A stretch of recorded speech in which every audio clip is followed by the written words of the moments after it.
Ladies and gentle مین، آپ سبھی کے پرزور اصرار پر شہر دل ناول کی چوتھی قسط پیش کی جا رہی ہے۔ میں نے اس ناول کو بیچ میں اس لیے چھوڑ دیا تھا کیونکہ مجھے لگا کہ بہت سارے لوگ جو ہیں اس کو پسند نہیں کر رہے، حالانکہ بہت زبردست ناول لکھا گیا ہے۔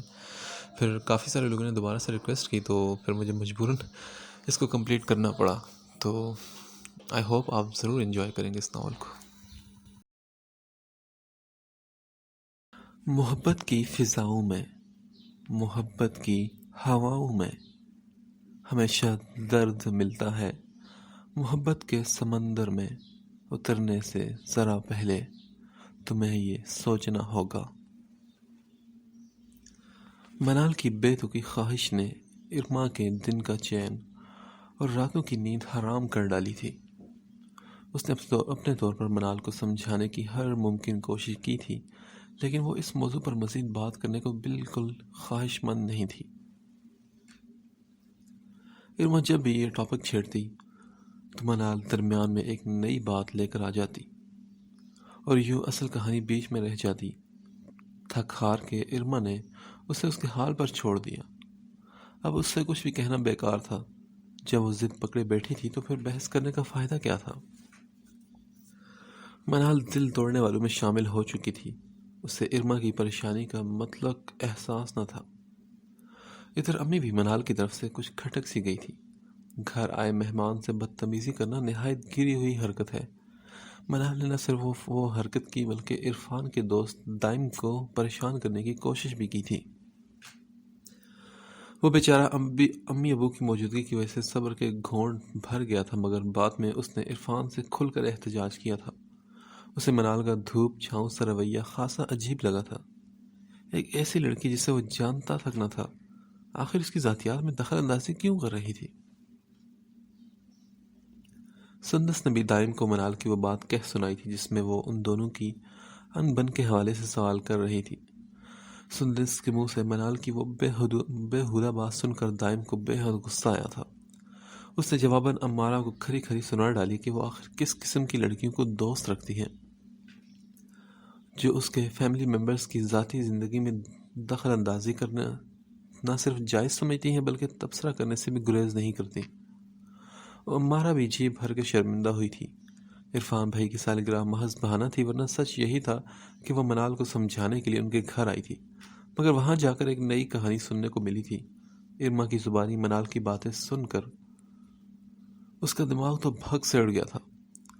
وہ لڑکی گھر پر بھی دائم کو پریشان کرنے سے باز نہیں آئی تھی، اور پھر بعد میں منال نے جو انکشاف کیا تھا اسے سن کر امارہ کا سکون اور اطمینان غارت ہو گیا تھا۔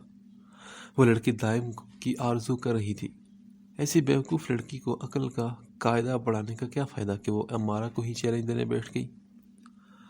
حیرت کے مارے امارہ کا برا حال تھا۔ منال نے دیدہ دلیری سے اتنی بڑی بات کیسے کہہ ڈالی تھی؟ کتنی خوش فہم تھی وہ یہ سوچ کر کہ سندس از خود دائم کو ٹھکرا دے گی اور پھر وہی دائم منال کی جانب جھکنے پر مجبور ہو جائے گا۔ بھائی واہ واہ!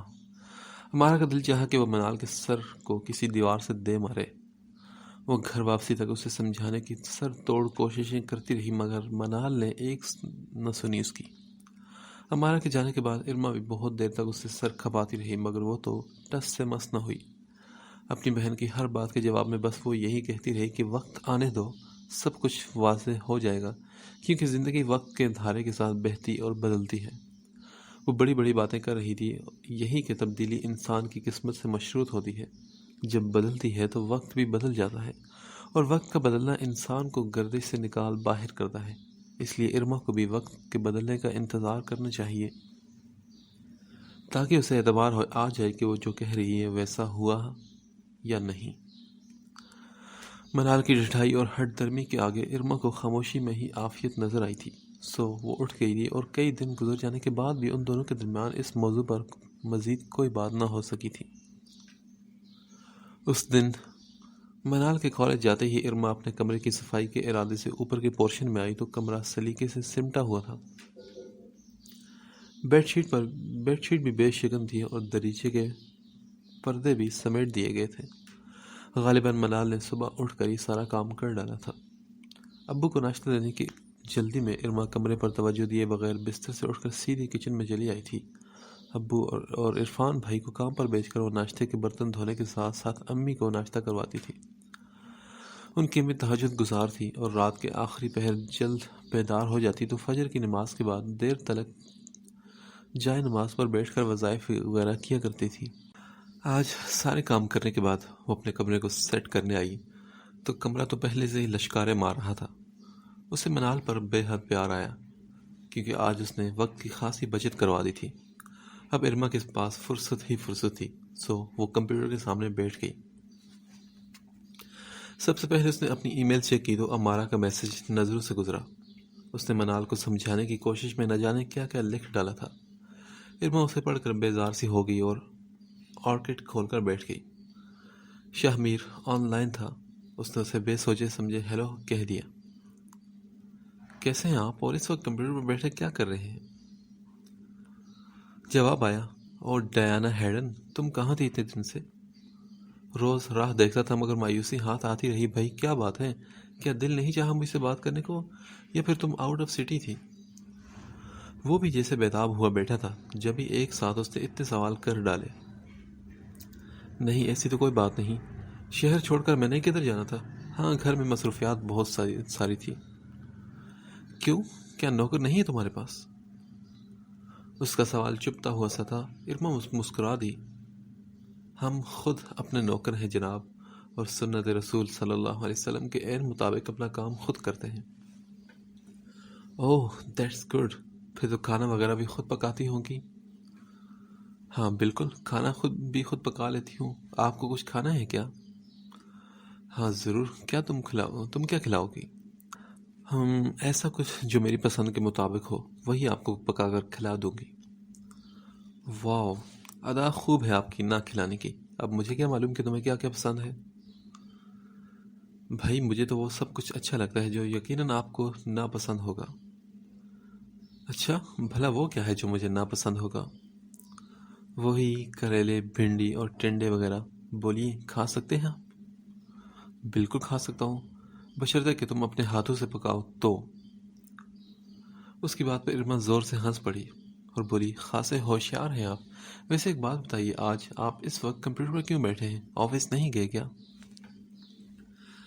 نہیں کیا، آج آفس کو گول کر دیا میں نے، ٹمپریچر ہے نا مجھے اس لیے۔ اوہ، کتنا ٹمپریچر ہے آپ کو؟ یہی کچھ 103 کے قریب۔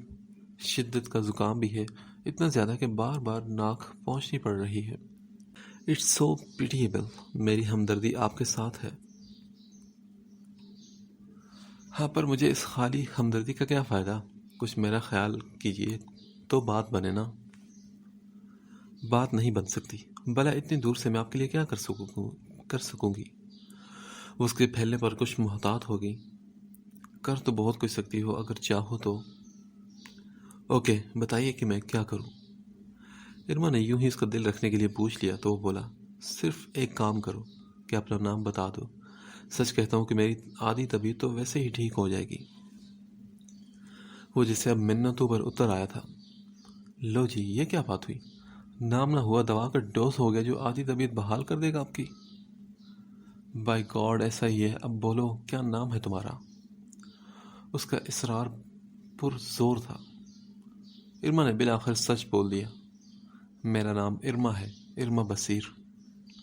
اوہ واٹ اے پریٹی نیم، یقیناً آپ خوبصورت بھی بہت ہوں گی۔ اس نے فوراً قیاس ظاہر کیا۔ ہو سکتا ہے، آنکھوں والے مجھے دیکھ کر منہ نہیں بناتے بلکہ ان کی نظر ہمیشہ تعریف والی ہی ہوتی ہے۔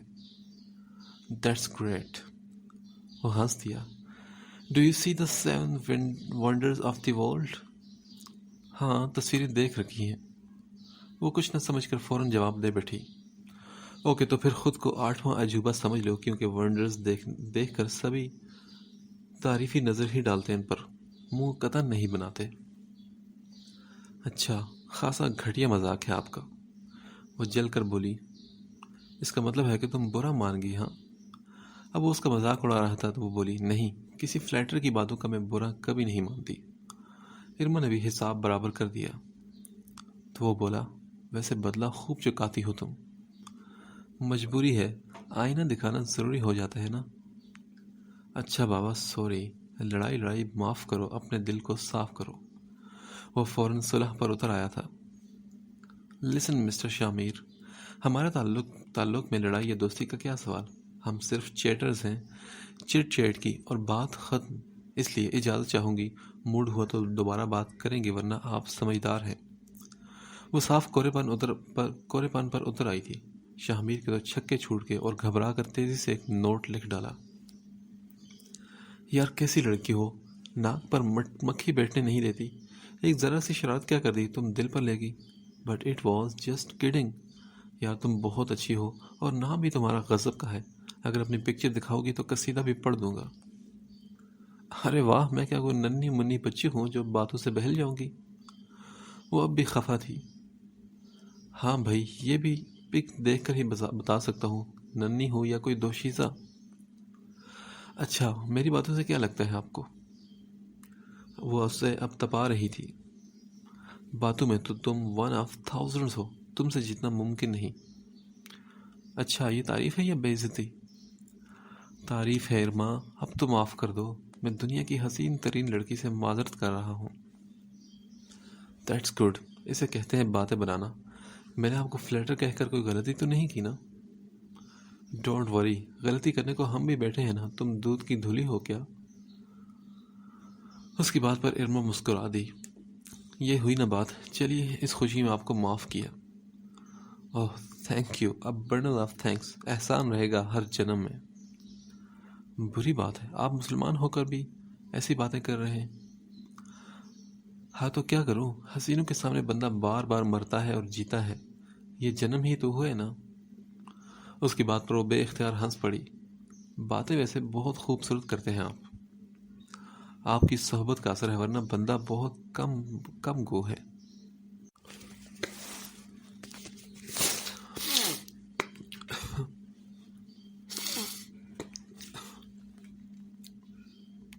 اچھا آپ یہ بتائیے کہ آپ کی دوست منال کیسی ہے؟ کیا اس وقت وہ پاس بیٹھی ہے؟ شاہمیر نے فوراً بات بدل ڈالی تو ارما کچھ محتاط ہو گئی اور بولی، نہیں وہ تو کالج گئی ہے. اچھا، تو آپ اس کے کمپیوٹر پر بیٹھے کیا کر رہی ہیں؟ شاہمیر کا سوال شک سے بھرپور تھا. میں آپ سے باتیں کر رہی ہوں اور ساتھ اس کا انتظار بھی. آج مجھے منال کے ساتھ شاپنگ پر جانا ہے، اس لیے ذرا جلدی اس کے گھر چلی آئی. منال ارما نے جھٹ سے بہت سالڈ ریزن دیا. اوکے، تو آپ کی دوست منال رہتی کہاں ہے؟ شاہمیر بھی ایک نمبر کا خبیث تھا. اس نے سوال پوچھا تو ارما نے کہا، وہ میرے پڑوس میں رہتی ہیں. اور پڑوس کہاں ہے آپ کا؟ پڑوس میرے گھر کے عین برابر. اس نے ہنسی دباتے ہوئے کہا. اچھا آپ نہیں بتائیں گی؟ ہاں اچھا، شہر ہی بتا ڈالیے کہ آپ کہاں رہتی ہیں. میں کراچی میں رہتی ہوں. کراچی میں؟ واو، اس کا مطلب ہے کہ میرے شہر میں. پھر تو آپ کو ڈھونڈنا بہت آسان ہوگا. اتنا بھی آسان نہیں شاہمیر صاحب. کراچی پاکستان کا سب سے بڑا شہر ہے، خاصی خاک چھاننی پڑے گی آپ کو.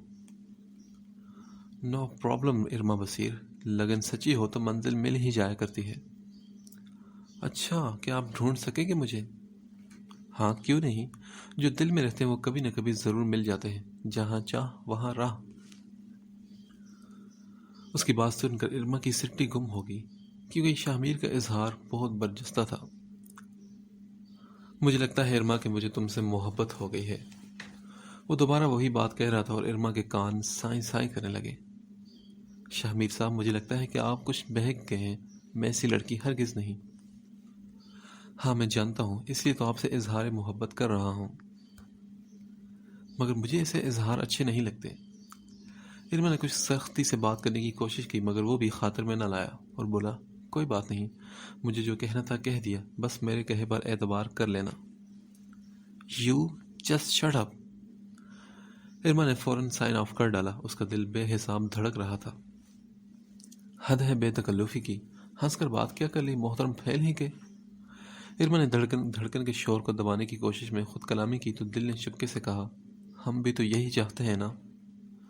اور دل کی بات سن کر وہ گھبرا اٹھی تھی. ہاں ایسا سوچا ہے ہم نے، مگر وہ سب جسٹ فار انجوائمنٹ ہے. میں کسی کو یوں منہ کھول کر کچھ بھی کہنے کی اجازت نہیں دے سکتی. شاہ میر تو پاگل ہو گیا ہے، میں کیا کروں اس کا؟ میں آئندہ کبھی اس سے بات نہیں کروں گی۔ خود ہی سے باتیں کرتے ہوئے اس کی بے چینی میں اضافہ ہو چکا تھا۔ وہ بے قراری سے کمرے میں ٹہلنے لگی۔ سب کے سب پاگل ہو گئے ہیں، منال کا دماغ خراب ہے، وہ آج کل دائم کے سپنے دیکھ رہی ہے، اور ادھر شاہ میر۔ نہیں، وہ پٹڑی سے اتر چکا ہے۔ محبت یوں ہی تو نہیں ہو جاتی۔ میں یہ بات منال کو ضرور بتاؤں گی اور منع کر دوں گی شاہ میر سے بات کرنے کے لیے۔ ہمیں یہ کھیل اب بند کرنا پڑے گا۔ وہ گھبرا کر کمرے سے باہر نکل آئی اور اس کا رخ اب کچن کی طرف تھا، جہاں امی دوپہر کے کھانے کی تیاری میں مصروف تھی۔ اور پھر اسے شاہ میر کے اظہار کے بارے میں منال کو کچھ بھی بتانے کا موقع ہی نہ ملا۔ وہ دن مصروفیات کی بھرمار لے کر آیا تھا۔ امی دوپہر کے کھانے میں ہی تھی جب اچانک ڈور بیل بجی۔ دروازہ کھولا تو حمزہ ایک ادھیڑ عمر خاتون کے ساتھ موجود تھا۔ خاصی رکھ رکھاؤ والی عورت لگ رہی تھی۔ ارما سلام کر کے انہیں ڈرائنگ روم میں لے آئی تھی۔ حمزہ نے وہاں بیٹھتے ہی تعارف کروایا، یہ میری امی ہے۔ ہو تو آپ نے پہلے کیوں نہیں بتایا؟ میں آنٹی کو کچھ اچھے طریقے سے ویلکم کہتی۔ بھائی ویلکم اب بھی بہت اچھا کیا ہے، ویسے تم منال ہو نا؟ انہوں نے دل رکھتے ہی سوال بھی کر ڈالا۔ ارے نہیں امی، یہ تو ارما ہے، منال کی بڑی بہن۔ حمزہ نے اتنی جلدی کا مظاہرہ کیا کہ ارما حیرت زدہ رہ گئی۔ کچھ تو تھا جو خاص ہونے کا اعلان کر رہا تھا۔ وہ پوری توجہ سے حمزہ کی طرف دیکھنے لگی۔ اس کے چہرے پر گھبراہٹ طاری تھی۔ کیا بات ہے حمزہ بھائی، کیا منال سے کوئی شکایت ہے آپ کو؟ وہ کچھ اور ہی سمجھی تھی، اس لیے پوچھ بیٹھی تو وہ بولا، ارے نہیں بھائی، شکایت کیا ہوگی، اور یہ کیا سوال پوچھ ڈالا تم نے؟ اس نے محتاط سا ہو کر ارما کو دیکھا۔ بس یوں ہی مجھے لگا کہ آپ آنٹی کو منال کی کوئی شکایت کی باس پرس کے لیے لائے ہیں۔ ارے کس بات کی باس پرس؟ وہ اب سنجیدہ تھا، کیونکہ منال ایک سمجھدار لڑکی ہے، میں جانتا ہوں وہ اپنے رویے سے کسی کو شکایت کا موقع نہیں دیتی۔ ہاں یہ تو ہے، پھر آپ آنٹی کو لے کر ساتھ کیوں آئے ہیں؟ وہ اپنی دھن میں خاصا غلط بول گئی تھی۔ حمزہ بھی پریشان ہو گیا اس کی بات پر، جبکہ اس کی والدہ زور سے ہنس پڑی۔ کیوں بیٹا، کیا میں آپ کے گھر نہیں آ سکتی؟ ارے نہیں آنٹی، آپ آ سکتی ہیں، کیوں نہیں آ سکتی؟ آئی ایم سوری، میرا مطلب وہ نہیں تھا، دراصل میں… کوئی بات نہیں۔ انہوں نے مسکرا کر ارما کی بات ہی کاٹ لی۔ میں حمزہ کے ساتھ اس لیے آئی ہوں کہ آپ سب سے مل سکوں۔ دراصل حمزہ بہت بار یہاں آنے پر اصرار کر چکا ہے، وہ مجھے آپ سب سے ملوانے کا خواہش مند تھا، سو آج میں آپ کے یہاں چلی آئی۔ کیا آپ کو خوشی نہیں ہوئی؟ ارے آنٹی کیوں نہیں، ہمیں بہت خوشی ہوئی ہے۔ آپ پلیز بیٹھیے نا، میں امی کو بلا کر لاتی ہوں۔ وہ جانے لگی تو حمزہ کی امی نے کہا، ہاں اور منال کو بھی ساتھ لے کر آنا۔ ارما جاتے جاتے رک گئی اور بولی، منال کو؟ لیکن وہ تو گھر پر نہیں آنٹی، وہ تو کالج گئی ہے۔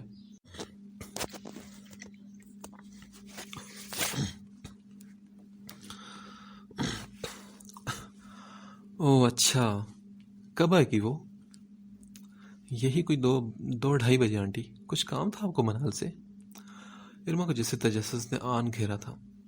ارے نہیں، عرفان بہت ذکر کرتا ہے نا بہن کا، سو اسے ملنے کو دل چاہا تھا۔ اور کوئی بات نہیں بیٹا۔ انہوں نے فوراً صفائی دی تو وہ کچھ اور حیرت زدہ رہ گئی۔ کوئی بات تو ضرور تھی، کوئی ایسی خاص بات جو فی الوقت ارما کے پلے نہ پڑی تھی۔ پھر وہ کچھ کہے بغیر امی کو بلانے چل دی تھی۔ حمزہ کی امی کی آمد سن کر ان کی امی بھی حیران ہوگی۔ عین دوپہر میں حمزہ کی والدہ کا اچانک آنا اور منال کے لیے بار بار پوچھنا کسی خاص بات کی طرف اشارہ کر رہا تھا، اور وہ اشارہ ایک نئے در کو کھول رہا تھا۔ ارما کی طرح وہ بھی سوچوں میں پڑ گئی۔ امی آپ جائیے نا، ورنہ حمزہ کی امی ہمیں بد اخلاق نہ سمجھ لیں، انہیں کافی دیر ہو چکی یہاں آئے ہوئے۔ ارما نے ماں کو ٹوکا تو اٹھ کر ڈرائنگ روم میں چلی آئی۔ انہوں نے حمزہ کی والدہ کا پرتپاک استقبال کیا اور خیر خیریت دریافت کی تو وہ عرفان بھائی کے اصرار کی بابت بتانے لگی کہ آج انہی کے کہنے پر وہ امی سے ملنے چلی آئی تھی۔ جواب میں امی نے بھی گرم جوشی کا مظاہرہ کیا اور ساتھ ہی ارما کو اشارہ کیا کہ وہ کھانے میں کچھ اہتمام کر لے۔ ارما ان سب سے اجازت لے کر کچن میں چلی آئی۔ امی نے دال چاول پکائے تھے، سو اس نے فریج سے چکن نکالی اور کڑاہی بنانے کی تیاری کرنے لگی۔ کباب وغیرہ بھی فریز کیے ہوئے تھے، انہیں نکالا اور ساتھ ہی سلاد کا انتظام بھی کر ڈالا۔ سویٹ ڈش کے طور پر سب سے پہلے کسٹرڈ بنا کر ٹھنڈا ہونے کو رکھ دیا، پھر چکن کڑاہی بنانے کو کھڑی ہو گئی۔ مگر اتنی مصروفیات کے باوجود ارما کا ذہن سوچوں کے جال بن رہا تھا۔ حمزہ اور اس کی والدہ کا یوں اچانک چلے آنا بے معنی تو نہیں تھا۔ وہ منال کے لیے کوئی بات کرنے آئی تھی، مگر کون سی بات؟ اس کا ذہن بری طرح الجھ رہا تھا۔ منال کے ستارے بھی آج کل گردش میں تھے، کیونکہ وہ ہر کام الٹا سیدھا کر رہی تھی۔ ہر کسی کو اس سے شکایت تھی۔ حد یہ ہے کہ عرفان بھائی بھی اس سے سخت خفا تھے۔ اپنی سالگرہ کے موقع پر دائم سے بدتمیزی کرنے کے جرم پر انہوں نے منال کو اب تک معاف نہیں کیا تھا، اور اس بری طرح ڈانٹا تھا کہ منال بہت دیر تک آنسو بہاتی رہی تھی۔ اس کی بد تہذیبی پر امی نے بھی اسے چپ کرانے کی کوشش نہیں کی تھی، اور ابو کا موڈ بھی الگ آف تھا۔ وہ بھی منال سے خاصے بدظن دکھائی دیتے تھے، اور مزے کی بات تو یہ تھی کہ وہ سارا ڈرامہ حمزہ کی موجودگی میں ہوا تھا۔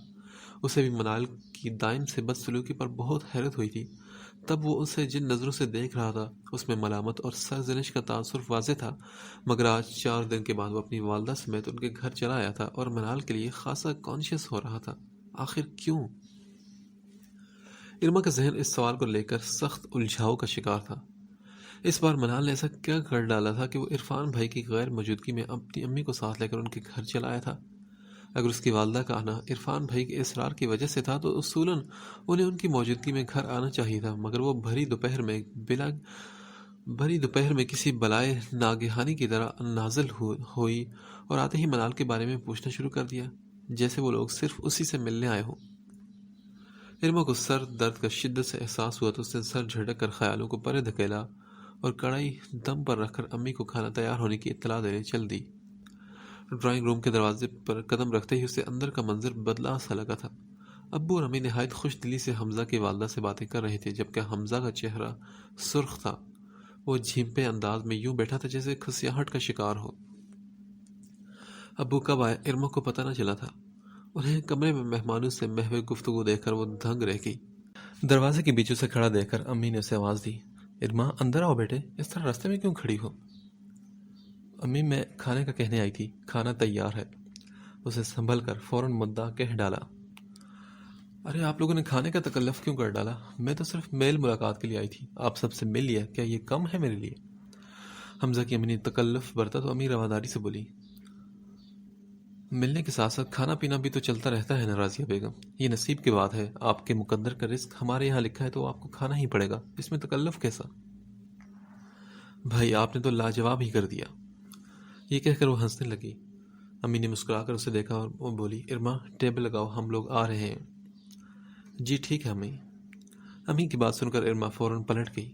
کمرے کی فضا بے حد خوشگوار تھی اور امی کا موڈ بھی خاصا فریش لگ رہا تھا۔ آخر ایسا کیا ہو گیا تھا جو سب کے سب اتنے خوش نظر آ رہے تھے؟ اور حمزہ وہ بے وجہ کیوں جھینپ رہا تھا؟ ہوا کیا تھا اسے؟ ارما پھر اپنی سوچوں میں الجھنے لگی تھی۔ ایک بے قراری اپنے آپ من میں مچلنے لگی تھی۔ اسے اپنی بدلتی کیفیت خود بھی سمجھ میں نہیں آ رہی تھی۔ ارے بھاڑ میں جائے سب کچھ، مجھے کیا؟ اسے جھنجھلا کر جسے خود کو ڈانٹا اور سوچوں کے بھنور سے ذہن کو ہلکا کر کے جلدی جلدی میز پر برتن رکھنے لگی۔ کھانا سرو کرتے ہوئے سب کو کمرے میں بلا لیا تھا۔ ارما نے کم وقت میں خاصا اہتمام کر لیا تھا۔ حمزہ کی والدہ متاثر ہو کر بولی، ماشاءاللہ بہت سگڑ بچی ہے آپ کی، اتنے سے وقت میں اتنا کچھ بنا ڈالا۔ یہ سب آپ کا نصیب ہے بہن، بسم اللہ کیجیے۔ ابو نے انکسار سے میزبانی نبھائی۔ واہ بھائی واہ، دال چاول بھی ہیں، میں تو انہی سے ابتدا کروں گا، مجھے بہت پسند ہے۔ حمزہ نے خوش ہو کر چاول پلیٹ میں نکالے تو ارما نے دال کا ڈونگا بھی اس کی طرف بڑھاتے ہوئے کہا، دال امی نے بنائی ہے، ان کے ہاتھ میں بہت لذت ہے، آپ کو کھا کر مزہ آ جائے گا۔ اچھا پھر مجھے بھی دال ہی دے دو، دال مجھے بھی بہت پسند ہے۔ حمزہ کی امی نے فوراً فرمائش کی تو حمزہ نے ڈونگا ماں کی طرف بڑھا دیا۔ امی اور ابو بہت اصرار سے انہیں کھانا کھلاتے رہے۔ کھانے کے بعد پھر چائے کا دور چلا اور تبھی منال گھر چلی آئی۔ مہمانوں کی آمد کا احساس ہوتے ہی وہ سب سے نظر بچا کر اپنے کمرے میں چلی آئی تھی۔ اسے سیڑھی چڑھتے دیکھ کر ارما اس کے پیچھے لپکی تو منال نے اسے دیکھ کر پوچھا، ارما کون آیا ہے؟ حمزہ اور اس کی امی ہیں، خاصی دیر سے آئے بیٹھے ہیں۔ ارما نے جیسے اسے اطلاع دی، اچھا آج حمزہ عرفان بھائی کی جگہ کیا امی ابو سے ملنے آئے ہیں، جو اپنی والدہ کو بھی ساتھ لے کر آیا ہے؟ منال کی مسکراہٹ میں طنز کی جھلک تھی۔ ہاں بات ہی کچھ ایسی ہے اور شاید بہت خاص بھی، مجھے لگتا ہے کہ وہ سب کچھ کھچڑی پکائے بیٹھے ہیں۔ کھچڑی؟ کیسے کھچڑی؟ منال نے چونک کر اسے پوچھا، پتہ نہیں، یہ بات مجھے ابھی تک نہیں پتا، لیکن جو بھی ہے وہ بہت خاص ہونے کا اشارہ کر رہی ہے۔ ارما نے دل کی بات بلا رد و قد کہہ دی تو منال کی پیشانی پر بل پڑ گئے۔ خاص بات کیا ہو سکتی ہے ارما، سوائے اس کے کہ حمزہ کا دماغ خراب ہو جائے؟ وہ حیرت سے منال کی صورت تکنے لگی اور بولی، کیا مطلب؟ ارما، تمہیں یاد ہے میں نے کچھ دن پہلے کہا تھا کہ حمزہ کچھ بدلا بدلا سا لگا ہے؟ اس کے بات کرنے سے لے کر کپڑوں کے سٹائل تک میں فرق آ گیا ہے۔ تو وہ غلط نہیں تھا، آج نتیجہ سب کے سامنے ہے۔ مطلب یہ ہے کہ کوئی گل کھل چکا ہے اس کی آمد سے اس گھر میں۔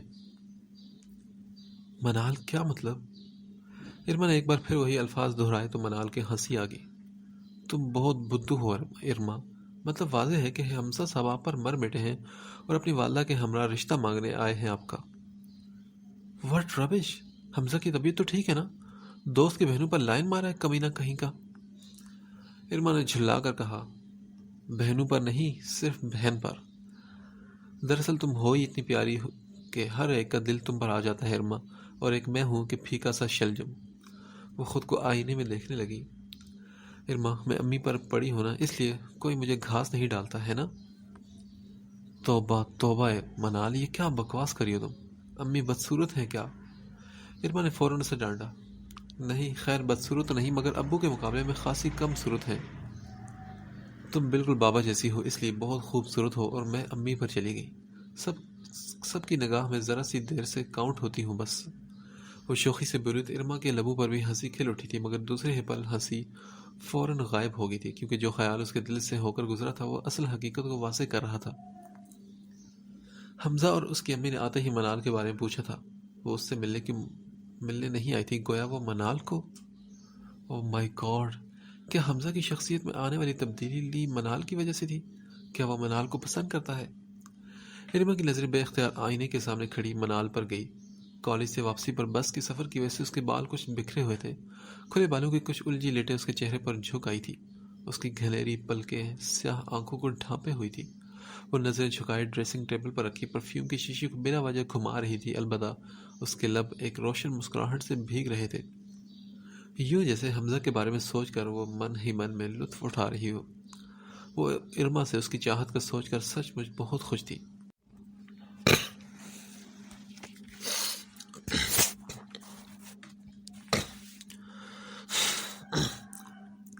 ہاں بولو ارما۔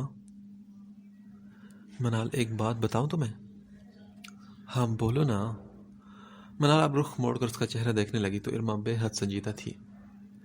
تم ٹھیک کہتی ہو منال، حمزہ کی امی نے واقعی رشتہ مانگا ہے، مگر وہ میرا نہیں، وہ تمہارا ہے منال۔ آئی سویئر حمزہ تم پر مر مٹا ہے، اس کے اندر کی تبدیلی کی وجہ تم ہو۔ منال اس کی بات پر منہ کھول کر یوں ہنسی جیسے ارما نے کوئی دلچسپ لطیفہ کہہ سنایا ہو۔ بھائی واہ، جواب نہیں تمہارا۔ میرا خیال ہے کہ یہ خبر آج کی سب سے دھماکے دار نیوز ہے، یعنی حمزہ رحمان تم جیسی خوبصورت لڑکی کو چھوڑ کر مجھ جیسی عام سی لڑکی پر مر مٹا ہے۔ یہ تو بھائی کمال ہو گیا کہ کتنا بے وقوف اور جاہل انسان ہے وہ۔ کیا اس کی مت ماری گئی ہے؟ نہیں منال، وہ جاہل نہیں، وہ بے حد سمجھدار ہے منال، اینڈ آئی تھنک اس نے اپنے لیے ایک بہتر فیصلہ کیا ہے۔ کیا مطلب ہے تمہارا ارما؟ منال کو جسے آگ لگی تھی وہ سلوک کر بولی، دیکھو دوبارہ یہ بکواس مت کرنا۔ تم کون ہوتی ہو اس کی سمجھداری پر داد دینے والی؟ ارے کیسی بہن ہو تم، میرے مفاد کے بجائے اس کمینے کا فائدہ سوچ رہی ہو۔ کیا مطلب منال؟ میں تو تمہارے مفاد کی ہی بات کر رہی ہوں نا۔ میرے مفاد کی؟ منال کے تیور اچانک بدل گئے اور اس نے کھا جانے والی نظروں سے ارما کو کچھ اس طرح گھورا کہ وہ ڈر گئی۔ منال، اب اس میں اتنا لڑنے والی کیا بات ہے؟ حمزہ سے تمہاری شادی ہو جائے تو کیا یہ تمہارے مفاد کی بات نہیں؟ نہیں، ہرگز نہیں۔ میرے فائدے کی بات تب ہوتی جب تم دائم کے فیور میں بات کرتی۔ تم اچھی طرح جانتی ہو کہ میں دائم کے لیے کیا سوچتی ہوں، کیسا سوچتی ہوں، کیسے جذبات اور خیالات رکھتی ہوں۔ اگر میری شادی ہوئی تو صرف اس لڑکے کے سے ہوگی، اور یہ میرا فیصلہ ہے، سمجھی تم؟ وہ اتنی روانی سے بولی کہ ارما کے حواس جواب دے گئے۔ اسے لگا جیسے وہ اپنے قدموں پر کھڑی نہ رہ سکے گی۔ حلق اس کا یک دم گھٹ سا گیا تھا۔ اس نے تھوک نکلنے کی کوشش میں جیسے خود کو سنبھالنے کی کوشش کی۔ منال پاگل پن مت کرو، تم پھر آ گئی نا انہیں بے سروپا باتوں پر. کیوں پیچھے پڑ گئی ہو بیچارے دائم کے؟ مجھے لگتا ہے کہ تمہارا اوپر والا پورشن بالکل خالی ہے، یا تم بہک چکی ہو. ہاں ہاں میں بہک گئی ہوں، مگر بہکنے والا ہمیشہ سچ کہتا ہے ارما، یہ یاد رکھنا. منال نے فوراً جواب دیا تو وہ لاجواب ہوگی اور پھر بولی، بکواس مت کرو. تم جانتی ہو کہ تمہاری خواہش بیکار ہے. انہونی خواہشات پوری نہیں ہوا کرتی، کیونکہ یہ بندے کو ذلیل و خوار کر ڈالتی ہے. یہ صرف تمہارا خیال ہے ارما. میرے نزدیک بندے کی ہر خواہش پوری ہو سکتی ہے، مگر شرط یہ ہے کہ وہ دل سے اس کا طلبگار ہو تو. جی نہیں، دل کی طلب معنی نہیں رکھتی، بلکہ خواہش کرنے سے پہلے تمہارا مستحق ہونا ضروری ہے، سمجھی تم؟ چلو ٹھیک ہے ارما، میں غیر ضروری بحث میں نہیں پڑنا چاہتی. جو کہنا تھا کہہ دیا. دائم ہی میری پہلی اور آخری چوائس ہے، اینڈ دیٹس اٹ.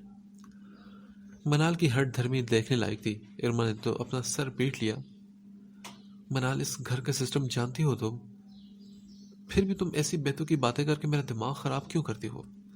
میں تمہیں بتائے دے رہی ہوں منال کہ اس وقت کی راگنی سے تمہیں کچھ حاصل نہیں ہوگا. آخر کیوں طوفانوں کا رخ اپنی جانب موڑنے پر مصر ہو تم؟ ہاں تو اور کیا کرو ارما، طوفان تو آئے گا. میں جو چاہتی ہوں چاہت طوفان ضرور اٹھائے گی، مگر پھر شانتی ہی شانتی ہوگی ارما. تم جانتی ہو نا کہ دائم بہت سلجھا ہوا مزاج رکھنے والا انسان ہے، بے حد جذباتی اور نرم دل ہے. وہ سندس کو سہ نہیں پائے گا. اس سندس کو یہ باور کروانے کی خاطر کہ اس لڑکی کی رتے برابر پرواہ نہیں کرتا، اپنے لیے بہت جلد ایک لائف پارٹنر چنے گا، اور وہ پارٹنر میں ہوں گی.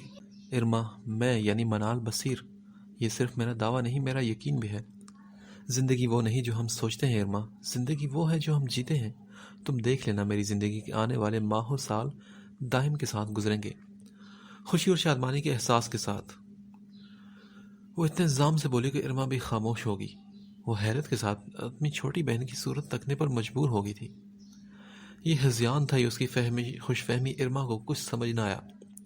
منال نے اس کی گھنگ حالت اور بدلتی رنگت کو نظر بھر کر دیکھا اور پھر رخ موڑ کر خود کو آئینے میں دیکھتے ہوئے کھوئے سے انداز میں بولی، محبت پانا آسان نہیں ارما. اس کے لیے بہت درد سہنا پڑتا ہے اور بہت سی مشکلات کو پار کرنا پڑتا ہے. میرے نزدیک محبت کسی وسیع و عریض سمندر کی مانند ہے، جس میں اترنے سے پہلے سانس کو توازن میں رکھنا ضروری ہوتا ہے، ورنہ دوسری صورت میں گہرائی بندے کو اندر ہی اندر لے ڈوبتی ہے، ابھرنے نہیں دیتی. لیکن میں ابھرنا چاہتی ہوں ارما. میں اچھی طرح جانتی ہوں گہرا غوطہ لگانے سے پہلے لمبا سانس لینے کی حاجت شدید تر ہوتی ہے. مجھے بھی زندہ رہنے کے لیے سانس لینا اور اسے قابو میں رکھنا پڑے گا، تاکہ میں زندگی کا لطف اپنے پورے حق کے ساتھ وصول کر سکوں. وہ شعر تو سنا ہے تم نے نا، محبت میں ابھرنا چاہتا ہوں تو ظاہر ہے کہ میں مرنا چاہتا ہوں. سو میری بہن، کسی پر مرنے کے لیے محبت کے سمندر میں اترنا اور پھر ابھرنا بہت ضروری ہوتا ہے، کیونکہ زندگی کسی کی محبت پانے کے بعد ہی آسان ہوتی ہے. میں اپنے حصے کی محبت حاصل کر کے رہوں گی. اور ہاں، تم کہہ دینا حمزہ ابراہیم سے، منال پر اچھی نظر ڈالنے سے بہتر ہے وہ اپنا انتخاب بدل ڈالے. یہاں اس کی دال گلنے والی نہیں. اور سنو، اگر اس کا پروپوزل تمہارے لیے آئے تو میں بہت خوش ہوں. تم حمزہ کے ساتھ بہت شاندار نظر آؤ گی، بالکل چاند سورج کی جوڑی کی طرح. یہ مذاق نہیں ارما، میں واقعی بہت خوش ہوں. اس کی بات پر ارما نے کھا جانے والی نظروں سے منال کو گھورا اور اپنے ہاتھ اس کی گرفت سے نکال کر ایک جھٹکے سے پلٹی اور کمرے سے نکل گئی. اسے منال سے واقعی خوف آ رہا تھا. وہ آج سچ مچ پاگل ہو گئی تھی، یا اسے پاگل کر دینے کا سوچ بیٹھی تھی. ابو کی فرمائش پر ارما چائے بنانے کچن میں آئی تو وہاں منال کی موجودگی اسے کچھ حیرت زدہ سی کر گئی. وہ اسے نظر انداز کرتی چولہے پر چائے کا پانی رکھنے لگی، پھر سنک میں بڑے برتن دھونے کھڑی ہو گئی. اس کی یہ حرکت واضح طور پر منال کو پریشان کرنے کے مترادف تھی. منال نے ماتھے پر بر ڈال کر اسے دیکھا اور اپنا کھانا اٹھا کر باہر ٹیبل پر چلی گئی. سامنے لاؤنج میں عرفان بھائی بیٹھے تھے، جو غالباً کسی ضروری کام کو نمٹانے کے چکر میں سبھی کچھ الجھائے بیٹھے تھے. ان کے ارد گرد کاغذات کا پھیلاؤ تھا اور وہ انہیں پھیلے کاغذوں میں ہاتھ مار کر کچھ تلاش کرنے کی کوشش کر رہے تھے. منال کی نظریں کھانا کھاتے ہوئے مسلسل ان پر ہی تھی. ان کی بوکھلاہٹ اور چہرے پر پھیلی پریشانی اسے من ہی من میں مسکانے پر مجبور کر رہی تھی. عرفان بھائی کبھی ایک کاغذ اٹھاتے تو کبھی دوسرا، نظروں ہی نظروں میں اسے پڑھتے اور سر جھٹک کر ایک کوف سے پرے پھینک کر کسی تیسرے کاغذ کی تلاش شروع کر دیتے. اچانک اپنی مصروفیات ترک کر کے انہیں گردن گھمائی اور منال کو دیکھ کر بولے، منال، کوئی کاغذ گزرا ہے تمہاری نظر سے جس پر دائم کا ایڈریس لکھا ہو؟ یار پتہ نہیں میں کہاں رکھ کے بھول گیا، دراصل کاغذ پر اس کا سیل نمبر بھی تھا اور اس وقت مجھے اسی کی ضرورت ہے۔ جواب میں منال نے اطمینان سے سامنے پڑا پانی کا گلاس اٹھایا، منہ سے لگا کر چند گھونٹ بھرے اور پھر اسی اطمینان سے بولی، جی بھائی، آپ کا وہ کاغذ میں نے دیکھا ہے، ڈرائنگ روم کے کارنر ٹرے پر پڑے میگزین کے نیچے دبا ہوا ملا تھا۔ ارے پہلے کیوں نہیں بتایا تم نے مجھے؟ کتنی دیر سے میں اسے ڈھونڈ رہا ہوں۔ تو بھائی آپ نے پہلے پوچھا کب تھا مجھ سے؟ وہ اتنے سکون سے بولی کہ عرفان بھائی کچھ چونک کر اسے دیکھنے لگے۔ اچھا پوچھ لیا تو لاؤ نا وہ کاغذ مجھے دے دو، مجھے دائم سے کچھ بات کرنی ہے۔ لیکن بھائی وہ کاغذ تو میں نے پھاڑ دیا۔ منال نے اچانک انکشاف کیا۔ کیا پھاڑ دیا تم نے؟ لیکن کیوں؟ بھائی میں سمجھی کہ وہ بیکار کاغذ ہے، دائم آپ کے دوست ہیں اور میں نے سوچا یقیناً آپ کو ان کا نمبر اور ایڈریس زبانی یاد ہوگا۔ اوفو، کیا لڑکی ہو تم بھی یار، اسے ضائع کرنے سے پہلے کم از کم مجھ سے پوچھ تو لیتی، اب میں کیا کروں گا؟ وہ سر پکڑ کر کرسی پر بیٹھ گئے اور انہیں منال پر شدید غصہ آ رہا تھا۔ سنیے عرفان بھائی، آپ کو دائم کا سیل نمبر چاہیے یا ہوم ایڈریس؟ ارے اب میں تمہیں کیا بتاؤں، جب تم نے کاغذ ہی پھاڑ ڈالا تو پھر بھلا تم مجھے کیا دے پاؤ گی؟ کیا تمہیں اس کا نمبر یاد ہے؟ وہ حد درجہ کوفت کا شکار تھے۔ ان کی بات پر منال بے ساختہ مسکرائی اٹھتے بولی، میں آپ کو دونوں چیزیں فراہم کر سکتی ہوں عرفان بھائی، صرف ایک فون کرنا پڑے گا امارہ کو اور وہ مجھے آرام سے آپ کی مطلوبہ نمبر بتا دے گی، ڈونٹ وری۔ او یس، وہ ایک دم خوش ہو گئے، یہ بات تو میرے ذہن میں آئی ہی نہیں، امارہ دائم کا سیل نمبر یقیناً جانتی ہوگی، جاؤ شاباش اسے فون کرو اور کسی کاغذ پر نمبر لکھ کر لاؤ، دائم کا ایڈریس مت پوچھنا، ابھی چند دن پہلے اس نے نئے گھر میں شفٹنگ کی ہے، میں اس کا پتہ آپ ہی پوچھ لوں گا، امارہ کو شاید اس کے نئے گھر کا ایڈریس معلوم نہ ہو۔ جی ٹھیک ہے بھائی، آپ بیٹھیے، میں بس ابھی دائم کا سیل نمبر امارہ سے پوچھ کر آتی ہوں۔ اٹھ کر اندر تیزی سے لپکی تھی، تب عرفان بھائی کی تیز آوازوں سے روکا تھا۔ ارے تم اندر کمرے میں کہاں جا رہی ہو منال، یہ لو میرا موبائل، اس پر بات کرو امارہ سے۔ انہوں نے ہاتھ بڑھا کر اپنا سیل فون آگے کر دیا۔ منال نے امارہ کے نمبر پش کیا اور کال ریسیو ہونے کا انتظار کرنے لگی۔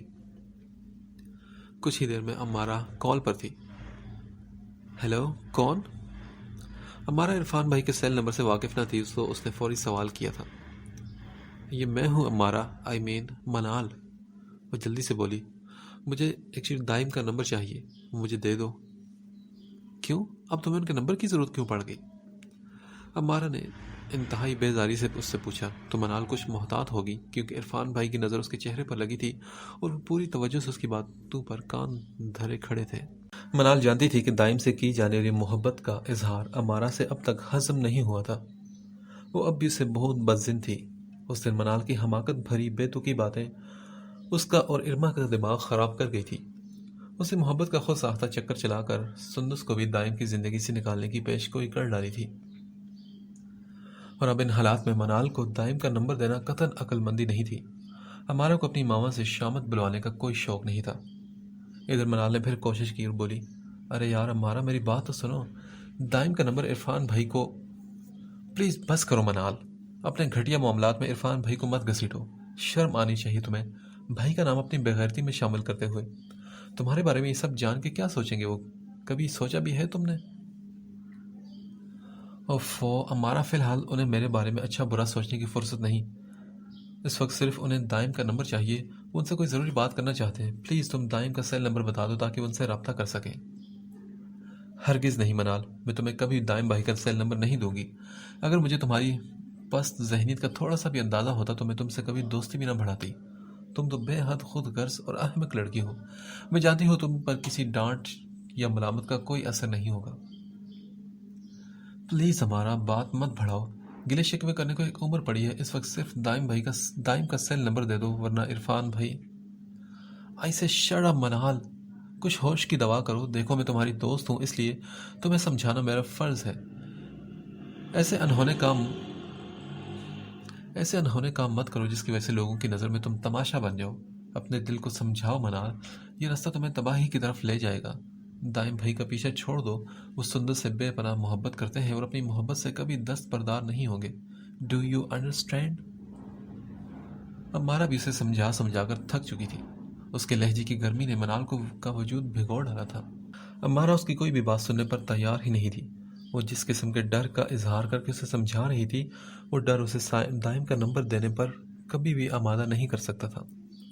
ادھر عرفان بھائی کو بھی بے چینی لاحق ہو چکی تھی۔ انہیں منال پر غصہ آ رہا تھا جو بلا وجہ ادھر ادھر کی باتوں میں وقت ضائع کر رہی تھی، مگر امارہ نے اسے ابھی تک معاف نہیں کیا تھا۔ وہ مسلسل اسے لتاڑ رہی تھی۔ تبھی عرفان نے ایک بیزاری سے منال کے کندھے پر 2 انگلی سے دستک دی۔ کیا ہو منال، آخر امارہ اتنی دیر کیوں لگا رہی ہے نمبر بتانے میں؟ یار اسے بتاؤ نہ کہ نمبر میں نے مانگا ہے۔ بھائی میں اسے یہی بتا رہی ہوں، لیکن وہ میری بات کوئی سننا ہی نہیں چاہتی۔ کیوں، اسے پرابلم کیا ہے تم سے؟ منال کی بات پر وہ اچھا خاصا چڑھ گئے تھے۔ پتہ نہیں عرفان بھائی، بس یہی کہی جا رہی کہ میں تمہیں دائم کا نمبر نہیں دوں گی۔ واٹ ربش، لاؤ مجھ سے بات کرو اس کی۔ عرفان بھائی نے آگے ہاتھ بڑھا کر منال سے موبائل لینے کی کوشش کی تو منال کا رنگ فوری طور پر اڑ گیا۔ اگر امارہ نے بھیا کے پوچھنے پر اصل بات کہہ سنائی تو پھر کیا ہوگا اس کا؟ کیا وہ عرفان بھائی سے نظریں ملا سکے گی؟ یہ کیا کر دیا میں نے؟ کیوں بھیا کو امارہ سے نمبر لینے کی صلاح دے ڈالی؟ وہ خوف سے الجھی کھڑی تھی اور اس کا سانس سینے میں گھٹ کر رہ گیا تھا۔ اوہو منال، اب تمہیں کیا ہو گیا؟ اپنا ہاتھ پیچھے کیوں کر لیا بھائی؟ موبائل مجھے دو، میں نے بات کرتا ہوں امارہ سے۔ عرفان نے اپنی بات کہتے ہوئے اپنا موبائل جھپٹنے کے انداز میں لیا اور کان سے لگا کر ہیلو کہا، مگر دوسری طرف سے کال کٹ چکی تھی۔ عرفان بھائی کچھ اور غصے میں آ گئے۔ خوف سے ان کا برا حال تھا۔ یار حد ہے، بات ابھی پوری نہیں اور محترمہ نے کال کاٹ دی۔ تم دونوں ایک ہی طرح کی احمق لڑکی ہو، کوئی ڈھنگ کا کام نہیں کرتی۔ ان کی بات پر منال کا سانس جسے پل بھر میں بحال ہوا تھا۔ اوہ تھینکس گاڈ، امارہ نے کال کاٹ دی، گویا اپنے آپ مصیبت ٹل گئی، ورنہ وہ دل ہی دل میں بے حد خوش شکر گزار تھی اللہ کی۔ تبھی ارما ہاتھوں میں ٹرے تھامے لاؤنج میں داخل ہوئی۔ اس کے ہمراہ امی بھی تھی جو غالباً عصر کی نماز پڑھ کر آئی تھی۔ عرفان بھائی چائے پی لیجئے۔ یار مجھے چائے نہیں پینی، مجھے اس وقت صرف دائم کا نمبر چاہیے اور کچھ نہیں۔ وہ جل کر بولے تو ارما ان کے گرم لہجے پر چونک کر ان کی صورت تکنے لگی۔ دائم کا نمبر؟ مگر وہ کیوں چاہیے آپ کو بھائی؟ لو جی، اب تمہیں کیا اعتراض ہے اس کے نمبر پر؟ حد ہے یار، دوستوں سے بات کرنی ہو تو پہلے تمہیں بتایا جائے کہ مجھے نمبر کیوں چاہیے۔ آخر نمبر کس لیے مانگا جاتا ہے ارما؟ ظاہر ہے کوئی کام ہوگا تبھی تم اس قدر واویلا مچا رہا ہو نا۔ عرفان کیا ہو گیا؟ بہن کو کیوں ڈانٹ رہے ہو تم؟ امی نے اپنا منہ سے لگانے کے بجائے تخت پر رکھ دیا۔ اور ایسا کون سا کام پڑ گیا جو یوں اتاولے ہو رہے ہو؟ پہلے ذرا صبر سے بیٹھو اپنی جگہ۔ نمبر اتنا ہی ضروری ہے تو آپ کچھ کرو، ہم دائم کے رشتہ دار نہیں جو تمہیں بتاتے پھرے۔ لیکن میں کیا کروں امی؟ نمبر میرے پاس تھا اور جس کاغذ پر لکھا تھا اسے منال نے بے سوچے سمجھے پھاڑ کر پھینک دیا۔ اب دائم کا نمبر پوچھنے کے لیے امارہ کو فون کیا تو وہ احمق لڑکی نمبر دینے سے انکاری ہے۔ ہیں؟ لیکن کیوں؟ اسے نمبر دینے میں کیا تکلیف ہے؟ کیا وہ دائم سے ادھار کھائے بیٹھی ہے؟ امی نے کہا، اب مجھے کیا پتا ادھار کھائے بیٹھی ہے یا مجھ سے دشمنی نبھا رہی ہے۔ عرفان بھائی بے حد غصے میں تھے اور ان کا جواب ارما کو پریشان کر گیا تھا۔ اب اسے ساری بات ایک پل میں پڑی تھی۔ وہ سہم کر منال کو دیکھنے لگی جو گم سم سی کھڑی تھی۔ ارما نے سوچا کہ امارہ اگر منال کو نمبر نہیں دے رہی تو ٹھیک کر رہی تھی۔ وہ اب کوئی نیا محاذ کھولنا نہیں چاہتی تھی۔ اسے یقین تھا کہ منال اپنی جذباتیت میں پڑھ کر دائم کا نمبر مانگ رہی ہوگی تاکہ فون پر اس سے الٹی سیدھی باتیں کر کے اس کا بھی دماغ خراب کرے۔ اگر منال کی یک طرفہ محبت کی یہ داستان دائم کے کانوں میں پڑ جاتی تو سب سے پہلے امارہ کی شامت آتی۔ جس طرح کی انوکھی باتیں اس سے منال اس کے سامنے کر چکی تھی، اسے سننے کے بعد کوئی بیوقوف ہی ہوتا جو منال کو دائم کا نمبر دیتا، خواہ وہ عرفان بھائی کا نام استعمال کرتی یا ارما کا۔ اسے منال کی کسی حماقت کو دائم تک پہنچنے سے ہر قیمت پر روکنا تھا، لیکن یہ ساری بات عرفان بھائی اور امی کو کون سمجھاتا؟ منال کی احمقانہ باتیں سن کر اس دن ارما نے بھی اپنی زبان بند کر لی تھی۔ اس نے خود بھی محتاط ہو کر منال کو سمجھانے کی کوشش کی تھی، مگر اس کے سر پر تو دائم کی محبت پانے کا بھوت سوار تھا۔ وہ ایسی انوکھے باتیں اور دعوے کر رہی تھی کہ امی سن لیتی تو لمحے کی تاخیر کیے بغیر سے جان سے مار ڈالتی۔ ادھر حمزہ کی امی منال کا رشتہ مانگنے آئی تھی اور یہ بات گھر بھر میں کھل چکی تھی۔ ان حالات میں ارما کا کچھ کہنا گویا آگ لگانے کے مترادف تھا۔ ابھی منال کا درد سر تھا کہ وہ ان حالات سے کیسے نمٹتی۔ بھلا ارما کو کیا ضرورت تھی اس ساری برائی کو اپنے سر لینے کی؟ منال بھی چور بنی کھڑی تھی۔ اس کی جھکی نظریں فلور ٹائلز پر ٹھہری تھی، جبکہ دل آنے والے وقت کے خوف سے دھڑک رہا تھا۔ نہ جانے آنے والے پل اس کے لیے کون سی قیامت لانے والے تھے۔ پھر امی نے کہا، عرفان، میرا خیال ہے کہ تم امارہ کو فون کر کے اس سے نمبر خود ہی لے لو۔ لڑائی ان دونوں دوستوں میں ہے، اس میں بھلا تمہارا کیا دوش؟ وہ منال سے بھلے بات نہ کرے، تم سے تو کرے گی نا۔ چلو شاباش، فون ملاؤ اور نمبر لے لو اس سے دائم کا۔ امی کے کہنے پر عرفان بھائی نے امارہ کا نمبر ری ڈائل کر دیا تو ارما اور منال کے چہرے زرد پڑ گئے۔ قیامت کی گھڑی سر پر کھڑی تھی، نہ جانے کیا ہونے والا تھا۔ آنے والا وقت اپنے کسی پل میں کون سا بھید چھپائے ہوتا کسی کو کچھ پتہ نہیں تھا، اور وہ دونوں اسی بھید کے کھل جانے سے خوف زدہ تھی۔ خوف کے مارے ان کے حلق خشک ہو رہے تھے۔ امارہ نے کال پک کر لی تھی۔ عرفان بھائی کی بھاری آواز نے دونوں کے پیروں تلے سے سنسناہٹ بھر دی تھی۔ ہیلو؟ عرفان بھائی نے اسے بولنے کچھ نہ دیا اور فوراً بولے، امارہ یہ کیا بات ہے؟ منال نے تمہیں فون کیا تو تم نے بات تک سننا گوارا نہیں کی؟ ارے اللہ کی بندی، ناراضگی اپنی جگہ رہی مگر تمہیں تھوڑے مینرز تو نبھانے چاہیے نا۔ بہرحال مجھے دائم سے بہت ضروری کام ہے، پلیز اس کا سیل نمبر ہوگا تمہارے پاس تو مجھے بتا دو۔ دوسری جانب سے اب امارہ نے کیا کہا وہ دونوں نہیں جانتی تھی، البتہ عرفان بھائی کان لگائے پوری سنجیدگی کے ساتھ اس کی بات سن رہے تھے۔ ایسے میں امی نے اچانک پاس بیٹھی منال کو اپنے بازو میں جکڑ لیا، اس کا سر چوم کر بولی، میری بیٹی خوش تو ہے نا؟ جی؟ امی کی بات پر منال پر جیسے حیرت کی بوچھاڑ ہوئی تھی۔ قیامت سے بڑھ کر اس لمحے میں خوشی کا سوال ہی نہیں اٹھتا تھا، وہ تو جیسے کسی سولی پر لٹک رہی تھی۔ اس نے بے کسی اور حیرت کے بیچ رہتے ہوئے امی کو دیکھا۔ وہ اپنے سوال کا جواب چاہتی تھی، سو منتظر نگاہوں سے اسے دیکھ رہی تھی۔ منال نے تھوک نگل کر گلا تر کیا اور بولی، امی کس بات کی خوشی؟ ارے تمہاری شادی کی۔ امی نے مسکرا کر اس کے چہرے پر آئی لٹ کو سنوارتے ہوئے کہا، پتہ ہے حمزہ کی امی نے تمہیں پسند کر لیا ہے منال، وہ اپنے بیٹے کا رشتہ لے کر آئی تھی۔ حمزہ بھی دیکھا بھالا لڑکا ہے، عرفان کا پرانا دوست ہے، اس لیے تمہارے ابو نے انکار نہیں کیا۔ ارما نے تمہیں بتا دیا ہوگا نا اس بارے میں؟ میں نے اسے کہا تھا کہ وہ تمہیں ساری بات کہہ سنائے۔ حمزہ مجھے بھی بے حد پسند ہے کیونکہ بہت فرما بردار اور مہذب لڑکا ہے۔ میں جانتی ہوں کہ تم اس کے ساتھ خوش رہو گی، ویسے بھی بہت مختصر سا گھرانہ ہے حمزہ کا، 2 بھائی اور 1 بہن، اور وہ بھی شادی شدہ اور وطن سے دور۔ اس کا بھائی جاپان میں کسی فرم سے منسلک ہے اور بہن کا سسرال شارجہ میں ہے۔ خاصی سکھی ہے وہ اپنے گھر میں ماشاءاللہ، اور یہاں گھر پر صرف حمزہ اور اس کی ماں ہے۔ تیرے تو نصیب کھل گئے بیٹا، خدا نے میری دعاؤں کی لاج رکھ لی، وہ عطا کیا ہے جو من چاہا ہے۔ امی اپنی رو میں بولتی چلی گئی مگر منال پر چپ تاری تھی۔ البتہ ارما کا دل ہچکولے لے رہا تھا کہ نہ جانے کون سے پل امی کی خوشیاں ملیا میٹ ہونے والی تھی۔ منال کی خاموشی ارما کی روح کو فنا کرتی جا رہی تھی۔ اس نے اب تک امی کی کسی بات کا کوئی جواب نہیں دیا تھا۔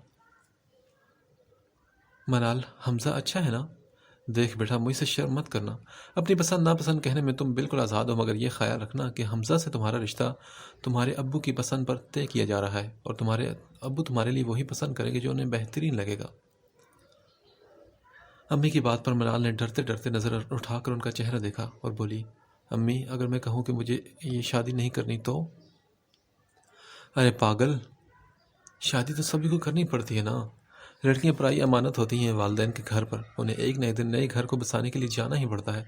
اب تم انم کو ہی دیکھ لو، شادی کے بعد وہ بھی باول کا آنگن چھوڑ کر تمہارے چچا کے گھر چلی گئی، اس طرح تمہیں بھی شادی کے بعد حمزہ کا گھر بسانا ہوگا۔ یہ ریت رواج ہے منال، سبھی کو نبھانا پڑتا ہے۔ لیکن امی میں حمزہ سے وہ کچھ بھی نہ کہہ سکی کیونکہ اس کا بدن پسینے سے شرابور تھا اور زبان ساتھ چھوڑ گئی تھی۔ ادھر ارما کا دل بھی حلق میں اٹکا تھا، اسے منال پر واقعی حیرت تھی جو نہ جانے کس ہمت سے امی کو اپنے دل کی بات کہنے جا رہی تھی۔ ہاں ہاں بیٹا بول نا، چپ کیوں ہوگی، میں سن رہی ہوں۔ انہوں نے اچانک اس کی خاموشی کو شرم و حیا سمجھتے ہوئے جیسے اس کی ہمت بڑھائی تو منال کا وجود ڈگمگانے لگا۔ وہ اپنے ہونٹوں پر زبان پھیر کر ہولے سے بولی، آپ خفا تو نہیں ہوں گے نا میری بات سے؟ ارے نہیں، خفا ہونے کی بھلا کیا بات ہے، تمہیں جو کہنا ہے کھل کر کہو، بیٹیاں ویسے بھی ماں سے تو کچھ نہیں چھپاتی، مائیں تو دوست بھی ہوتی ہیں۔ جی امی، میں حمزہ سے ارے کیا حمزہ سے، آگے بھی تو کچھ بولو۔ امی میں حمزہ سے شادی نہیں کر سکتی، بالآخر اس نے آنکھیں بند کر کے کہہ ہی ڈالا تھا۔ امی کی تو جیسے سانس رک گئی، وہ حیران سی ہو کر منال کو چند لمحے گھورتی رہی، پھر سنبھل کر نرمی سے بولی، کیوں بیٹا، حمزہ بہت اچھا لڑکا ہے، تمہیں ہمیشہ سکھی رکھے گا، پھر کیا اعتراض ہے؟ کیوں تم شادی نہیں کرنا چاہتی اس سے؟ وہ امی دراصل بات یہ ہے کہ میں امی اور اس سے پہلے کہ منال اٹکتے لہجے میں ہی صحیح اپنا جملہ پورا کرتی، عرفان بھائی موبائل آف کرتے آگے بڑھے اور سرخ چہرے کے ساتھ اس کے عین سامنے کھڑے ہو گئے۔ پھر انہوں نے ہاتھ بڑھا کر نہایت بے دردی سے منال کو ایک جھٹکے سے اٹھا کر کھڑا کیا اور اگلے ہی لمحے پوری قوت سے دایاں ہاتھ اٹھا کر اس تیزی سے اس کے رخسار پر تھپڑ رسید کیا کہ منال کسی کھلونے کی طرح لڑکتی ہوئی ڈائننگ ٹیبل پر جا گری۔ تھپڑ کی گونجدار آواز جیسے اس کے پورے بام و در میں گونجی تھی۔ گھر کی دیواریں بھی لرز اٹھی تھیں۔ عرفان بھائی کی پانچوں انگلیاں منال کے سرخ دہکتے رخسار پر اپنا نشان چھوڑ گئی تھی۔ ارما کو لگا جیسے وہ بے ہوش ہو جائے گی۔